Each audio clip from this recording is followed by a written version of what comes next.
જે વિકાસ કામો આગામી વર્ષની અંદર જે અમે કરવા જઈ રહ્યા છીએ એની હું જાહેરાત કરું છું। રાજકોટ મહાનગરપાલિકામાં ભૌગોલિક દ્રષ્ટિએ 18 વોર્ડ છે। આ 18 વોર્ડની અંદર ઈસ્ટ ઝોન, વેસ્ટ ઝોન અને સેન્ટ્રલ ઝોન હતા, પરંતુ કોઠારિયા, વાવડી, ઘંટેશ્વર, માધાપર જે પ્રકારે રાજકોટ મોટું થઈ રહ્યું છે, જેમ આપણું સિટી મોટું થાય એમ અધિકારીઓનું સેટઅપ, ગ્રાન્ટનું સેટઅપ આ બધું પણ ફોડાવવાની જવાબદારી શાસકોની હોય છે।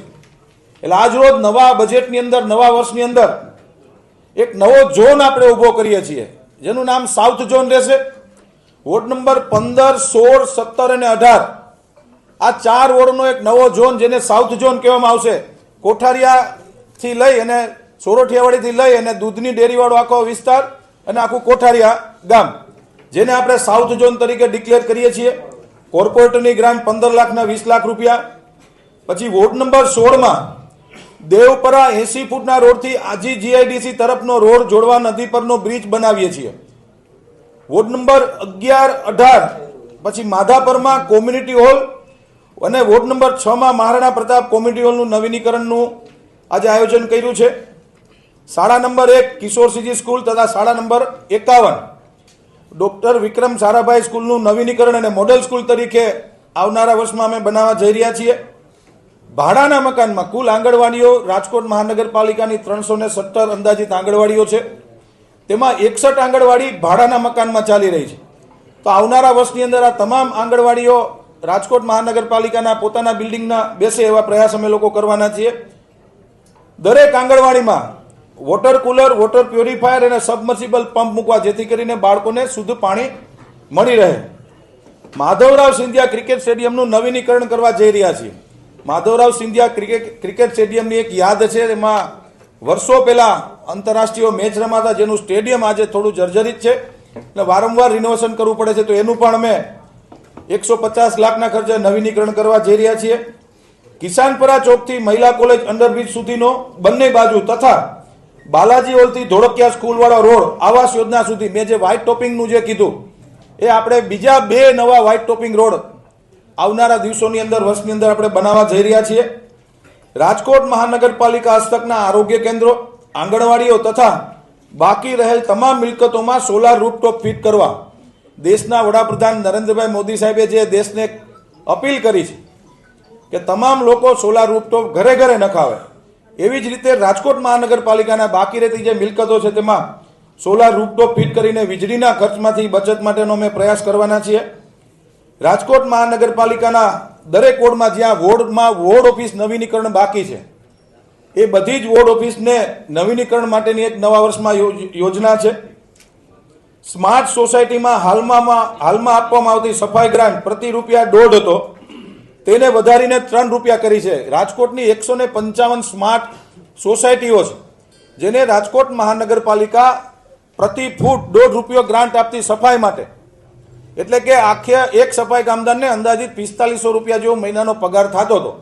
એ લોકોની રજૂઆત હતી કે અમને સફાઈ કામદાર કોઈ 4500 રૂપિયામાં નથી મળતા, એટલે અમે એને ₹1.5 વધારીને 3 રૂપિયા કરી છે, એટલે કે 9,9,500 રૂપિયા જેવો પગાર હવે એ સફાઈ કામદારને પોતે એ લોકોએ રાખવાના હોય છે। એના માટેની ગ્રાન્ટનો વધારો કરવામાં આવ્યો છે। શહેરના મોરબી રોડ ઉપર આવેલ જય જવાન સોસાયટી પાછળ અને માધાપરમાં 2 નવા સ્મશાન ગૃહ બનાવવા માટે આવનારા વર્ષમાં અમે લોકોએ અંદાજપત્રમાં લીધું છે। ઈસ્ટ ઝોન વિસ્તારમાં સેટેલાઇટ ચોકથી રેલવે ટ્રેક પૂરો થાય ત્યાં સુધી 80 ફૂટના રોડ તથા કુવાડો રોડ જૂના જકાત નાકાથી મહાનગરપાલિકાની હદ સુધીના રોડ પર સેન્ટ્રલ રોડ ડિવાઈડર બનાવી સેન્ટ્રલ લાઇટિંગ કરવાનું એક કામ અમે આવનારા વર્ષમાં લીધું છે। રાજકોટ મહાનગરપાલિકામાં અલગ અલગ ઝોનની અંદર જ્યારે અમે લોકોએ પ્રજાના ઓપિનિયન માંગ્યા હતા આવનારા વર્ષના, ત્યારે અમને ખૂબ સારું ઓપિનિયન આવ્યો હતો કે રાજકોટ મહાનગરપાલિકા પાર્ટી પ્લોટ બનાવે, કોમ્યુનિટી હોલ ખૂબ સારા રાજકોટ કોર્પોરેશને બનાવવામાં આવ્યા, પરંતુ પાર્ટી પ્લોટ કોર્પોરેશનના નહોતા। તો આવનારા વર્ષની અંદર 3 ઝોનની અંદર 3 નવા પાર્ટી પ્લોટનું અમે આયોજન કર્યું છે। પેડક રોડ ઉપર આવેલ વોકડાને પાકું કામ કરવાનું કામ છે। શહેરના વોર્ડ નંબર 3 આખા રાજકોટના 4 ઝોનની અંદર રાજ્ય સરકાર દ્વારા અમને એક પરિપત્ર એલોટ કરવામાં આવ્યો હતો કે હોકર ઝોન, મહિલા હોકર ઝોન, ખાસ કરીને બહેનોની પ્રવૃત્તિ, બહેનો પોતાના પગભર થાય એના માટે રાજ્ય સરકારની સૂચના અનુસાર રાજકોટના 4 ઝોનની અંદર મહિલા હોકર ઝોન બનાવવાનો હતો. પશ્ચિમની અંદર કાલાવ રોડ પર આત્મીય કોલેજની બાજુમાં હોકર ઝોન હમણાં જ મહાનગરપાલિકાએ બનાવ્યો. બાકી રહેતા 3 ઝોનની અંદર આવનારા વર્ષની અંદર મહિલા હોકર ઝોન બનાવવા.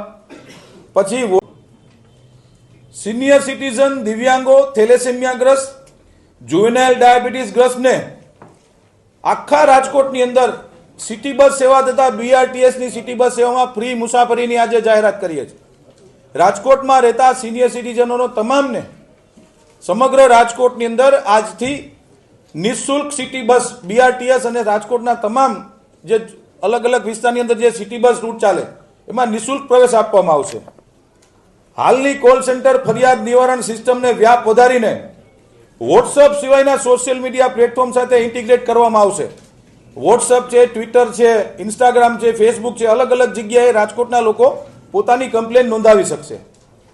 સુકન્યા સમૃદ્ધિ યોજનાનો ફાળો અત્યાર સુધી પ્રતિ લાભાર્થી 365 રૂપિયા ફાળવવામાં આવતા હતા, જેમાં માનનીય કમિશનરશ્રીએ 1000 રૂપિયા સૂચવ્યા હતા, પરંતુ સ્ટેન્ડિંગ કમિટીના સભ્યશ્રીઓએ 1000માં વધારો કરીને 1500 રૂપિયા કરેલ છે. પછી શ્રેષ્ઠ કામગીરી કરનાર ફાયરમેનનું ચાલુ વર્ષથી સન્માન થશે. જેવી રીતે 15મી ઓગસ્ટ અને 26મી જાન્યુઆરીએ સફાઈ કામદારોનું આપણે સન્માન કરતા હોઈએ છીએ, એવી જ રીતે હવે શ્રેષ્ઠ ફાયરમેનનું પણ સન્માન કરવામાં આવશે. શહેરમાં પર્યાવરણ જાળવણી, વૃક્ષારોપણ ક્ષેત્રે નોંધપાત્ર કામગીરી કરનાર શહેરીજનને દર વર્ષે એટલે કે 5 જૂન વિશ્વ પર્યાવરણ દિવસે પર્યાવરણ મિત્રોને એવોર્ડ આપવામાં આવશે. વિશ્વ પ્રાણી દિવસ નિમિત્તે એટલે કે 4 ઓક્ટોબરે પ્રદ્યુમન પાર્ક ઝૂમાં મુલાકાતીઓ માટે નિઃશુલ્ક પ્રવેશ રાખવામાં આવ્યો છે.